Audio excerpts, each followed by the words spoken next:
జగన్మోహన్ రెడ్డి సార్ని కలవడానికని అభిమానంతో పాప వెళ్ళింది తప్ప మేము ఏదో సాధారణ కుటుంబం అండి. ఏదో నేను చిన్న ఉద్యోగం చేసుకొని బతుకుతాం, అంతేగాని పాపని ఏదో ఢిల్లీ పబ్లిక్ స్కూల్లో వేసి మేము లక్షల లక్షల ఫీజులు కట్టి చేసేవాళ్ళం ఏం కాదండి.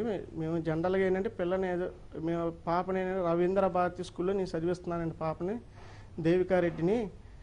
మా ఆర్థిక స్తోమత బాగోక పిల్ల ఇంట్లో 10 రోజుల నుంచి పిల్ల ఇంట్లో ఉంటుంది. ఆయన మీద అభిమానంతో ఆయన చూడాలనే అభిమానంతో అవకాశం వచ్చింది కాబట్టి ఆయన మాకు దగ్గరగా వచ్చాడు కాబట్టి కొంచెం డిస్టెన్స్లో కొంచెం ఆయన చూడాలని అనిపించింది కాబట్టి ఆయన దగ్గరికి వెళ్ళిందండి చూస్తానికి. చూసి ఏదో ఫోటో దిగింది.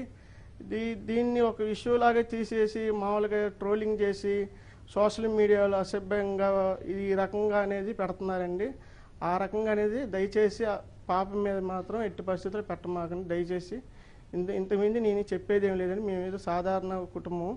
మామూలుగా నేను చేసే సంస్థలో కూడా నేను చేసే ఉద్యోగానికేను సంస్థ కూడా ఎటువంటి సంబంధం లేదండి. సోషల్ మీడియాలో నేను రాత్రి నేను చూశాను, ఏదో మాకు ఏదో కొన్ని కోట్ల ఆస్తులు ఉన్నాయి, బంకులు ఉన్నాయి, అది ఉన్నాయి ఇది ఉన్నాయి అని చెప్పి సోషల్ మీడియాలో మీరు ట్రోలింగ్ చేస్తున్నారు. ఆ ట్రోలింగ్ అంతా వచ్చేదంతా అబద్ధం అండి, అదంతా నిజం కాదు. మేము ఉండేది కూడా రెంటేనండి.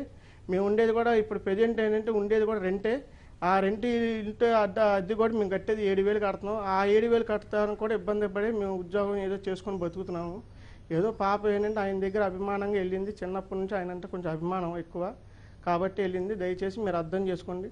పాప మీద ఎటువంటి ట్రోలింగ్ మాత్రం మీరు వాట్సాప్లో కానీ వీటిలో కానీ ఇందులో కానీ చేయమాకండి దయచేసి. ఇంతకుమించి నేను కోరేది ఏం లేదండి. నమస్కారం అండి.